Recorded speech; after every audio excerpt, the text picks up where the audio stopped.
That's us in beautiful. Yes, we're in beautiful Torridon. Yes. It's only taken us 5 hours to get here. Sorry, it's a nighttime shot, folks, but yeah, we left it after 4, quarter past 4. We stop in Perth for a coffee and a sandwich, and then we're here about 9:30.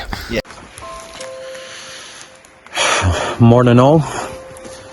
So we just left Torridon campsite about 20 minutes ago or something, and drove down to the car park, which is just at the bottom of our route today. No doubt you'll hear this name a couple of times, but Slioch is what we're going up today. We just drove towards it and seen it from distance, so looks like there's a lot of snow on it. The Robin been floating around the entire time we've been parked here, which has been the last sort of 10 minutes. He's definitely adamant he's getting something off this.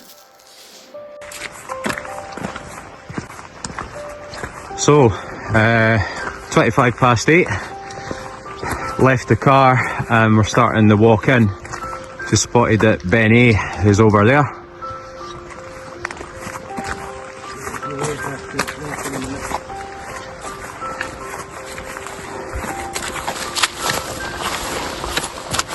Low down terrains, just grit with grass on either side. We're obviously heading a wee bit down here and swerving in right.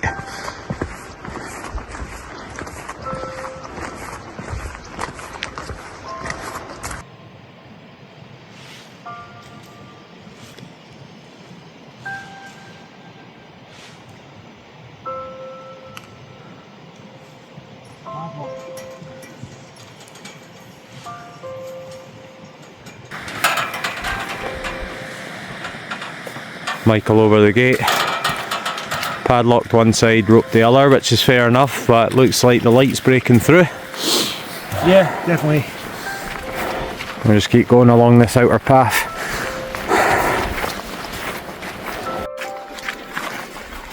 Now, I thought I'd mention this now, since we're at the start, and it's actually not far from here.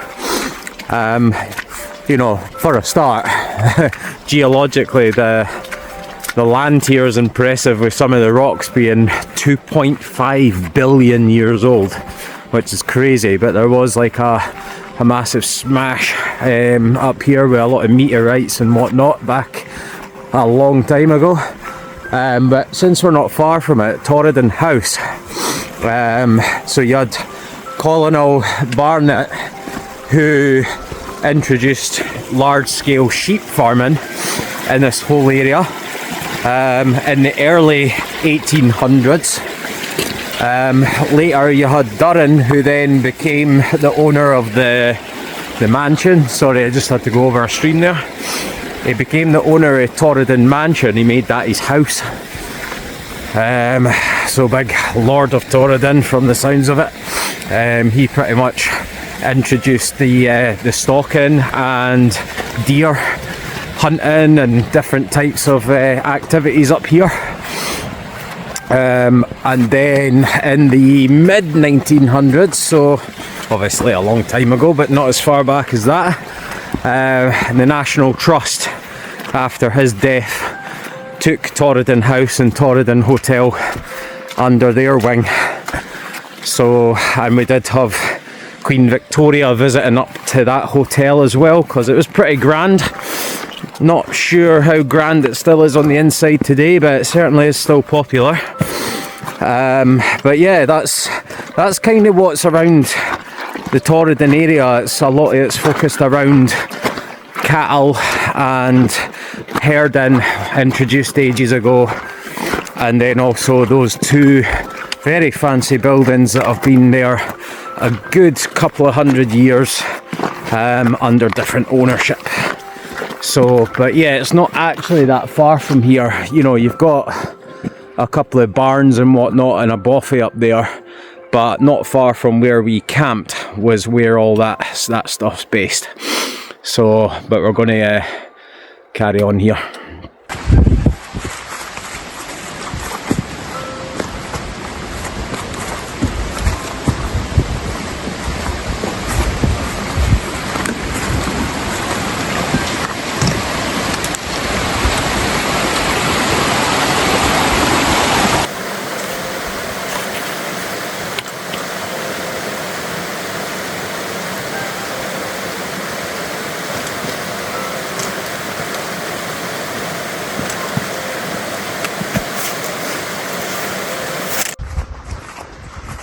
So, covered a bit of distance since we last checked in, but the mighty Slioch is in sight. So that's our actual Munro. When we got out of the car, couldn't see much of it, but everything's clearing now. But the one we're heading for today is that one. It's actually quite a walk-in considering it's Torridon. Some reason it's like a mini version of the Cairngorms. A lot of ones further north to the Cairngorms are pretty much straight up. But this one you actually start lower than ground level, so the Munro itself is 932, is it? 900 and something. I think it's 932, but you start actually 1,000 meters down, so like it's actually lower down, and then you work a wee bit incline to get to the level we're kind of at the moment, and then as we get closer we can start properly inclining. But what a beauty.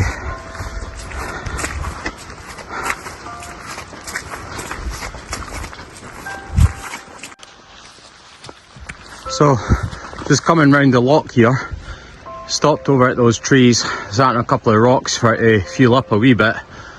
A bit of marshes back there swamping through, but the loch's nice. The only change is it's now raining, but we think because it's not windy, obviously the clouds aren't moving, so we're just going to have to walk through this and just let it pass. But it is a bit brighter over there, so we'll see how we go. But it's not forecast to stay like this for ages, but we have been going through it for about 20 minutes.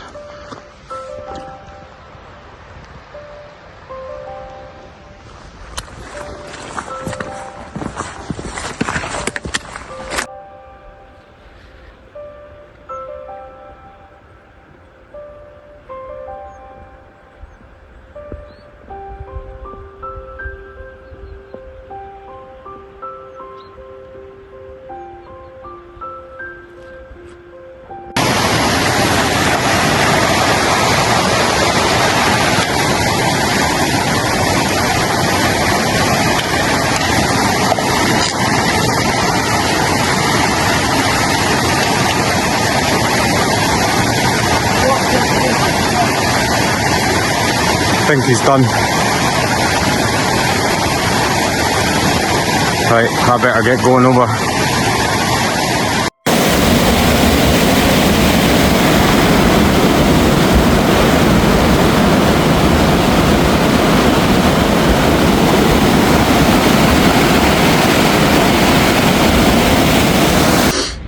Alright, so we're about only 120 or so meters up, because we had that at the start point, but we dropped it down to the water, down to the loch.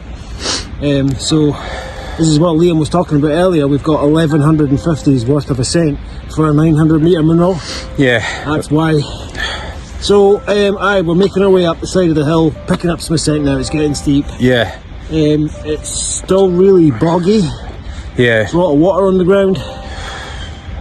So yeah, we've been going about over an hour and a half, but it was like a long walk in for Torridon, round the loch, and then we obviously had like a massive rain cloud, which has stopped now, hence why we kind of gloves are off, because we're overheating a bit. You can probably see it in us. That's not actually all rain, some of it's quite sweaty, yeah. So we just came up from that direction where I'm pointing, kind of traversing round this part of the Munro, and you can't really see much of it, but that is a huge landscape of snow and heather frozen over. It's taken us about an hour to get from there up to here. In fairness, we've been off path for the last 2k probably, so yeah, it's not surprising. Yeah, it's hard to keep a track of the path when nobody's really climbed this for ages and there's no footsteps or even deer tracks. But we've got to this point. The path actually, we thought it did go up there, but actually it swings round up here that allows us to get onto that ridge, and then we'll be heading that direction, I believe. Is that right, Michael? Yeah, up to the back. Up the back of there. So we'll keep swinging round here. We can see it clearly now. But yeah, that's where we're at. So hopefully when we check in with you, it'll be higher up. We're about 650 odd metres or something like that at the moment. So I'm just about right, 646. So yeah, hopefully this massive incline takes us up a good 100 or two. So we'll see where it goes. There's Ben Alligan over there. What a view. Slioch below us. Superb. Just got a couple of 100 metres to go, but this is magnificent. Yes, it's very, very cold, but it's like Narnia up here. We just get a bit further up there. Looks like nothing really when you do it on camera, but each rock is a step closer to what we're trying to do.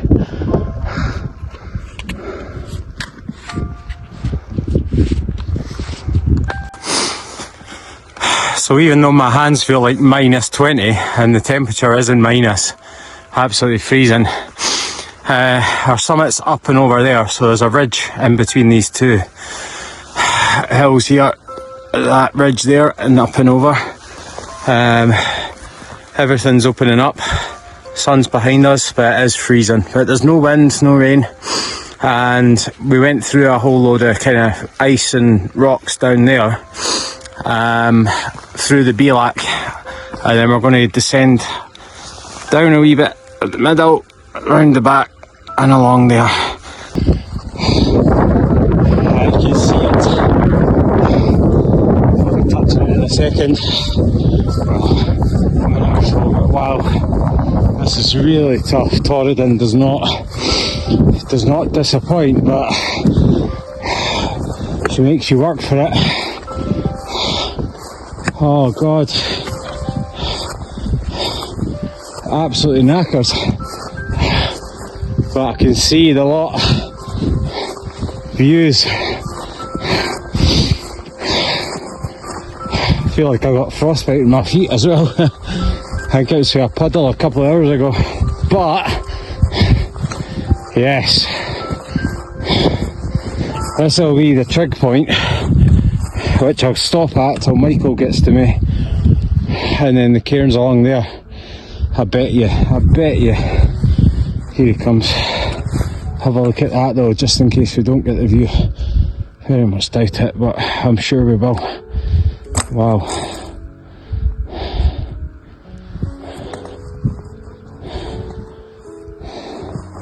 Yeah, this is the trig point,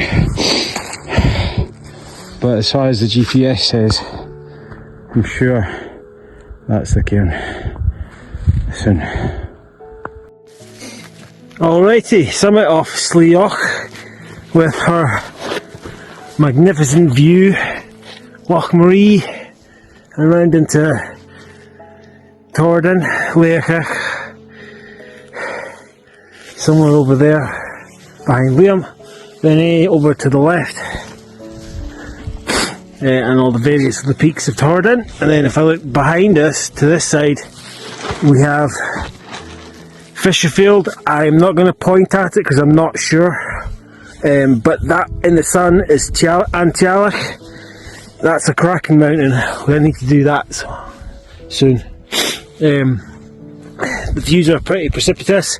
I'm not going anywhere near that edge because I don't know if there's grass there. It looks like there is. This mountain is translated as the Spear, so you can kind of tell why. When you look at the summit, it's pretty pointy and it's just drop straight down. I'll try and show you. So summit's there, and then past these rocks and the summit just comes away. So we're just on our way down. We touched the cairn of Slioch and we've definitely dropped down a few 100 metres. So yeah, we're on our way back. It's the same route that we came in. You can do a loop as well, as optional on this one, but we've decided to just come in the way we came. But yeah, we've just been scrambling down that, nearly back to the loch, and then we'll make our way through the valley again. So we'll get ourselves down a bit, and yeah, hopefully we can make good time. So, we've not stopped in a wee while. We've been flying down this at a really good pace, good footwork, good precision with the feet, because it is like we've got snow on top of the rocks and then it is smooth, slidey underneath, and it's been like that since the top, so no accidents yet, but we've been good. It's not too bad, but the sun's setting now over there, so Nice, I eh? reckon we've probably got 3:30. An hour's worth of light maybe at the most. Yeah.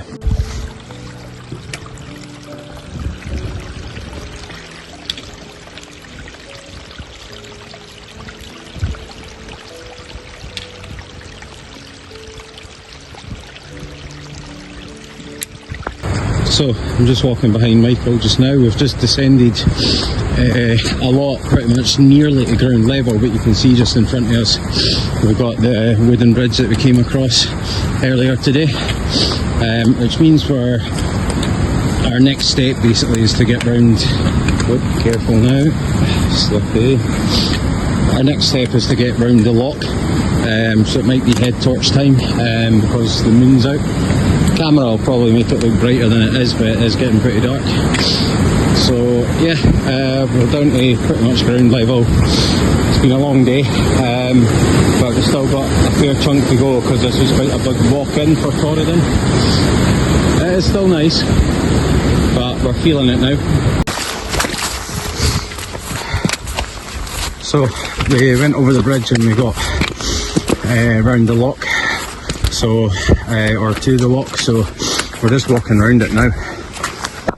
It's actually really dark, so we're hoping that, bear with me, we're hoping that we can get as far as we can without head torches. So we're doing okay just now. The moon's out and giving us a wee bit of light, so, but it is quite tricky terrain again. You know, there's a lot of stuff that we can plunge into, or you know, we've had a few trips and falls, but nobody's hurt.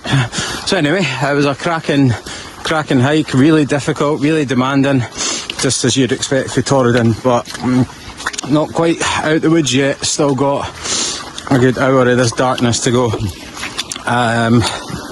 A lot of puddles, a lot of splashing, a lot of mud. So yeah, this is going to be fun and games in the dark.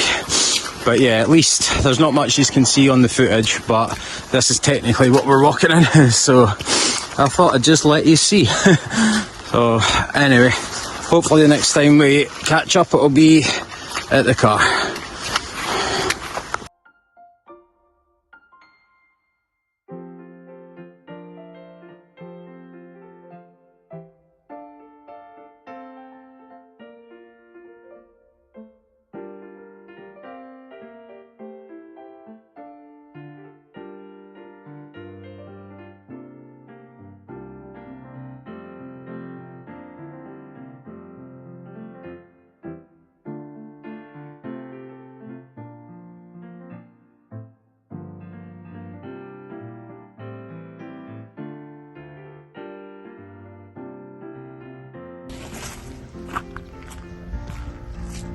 Cheers, Torridon campsite.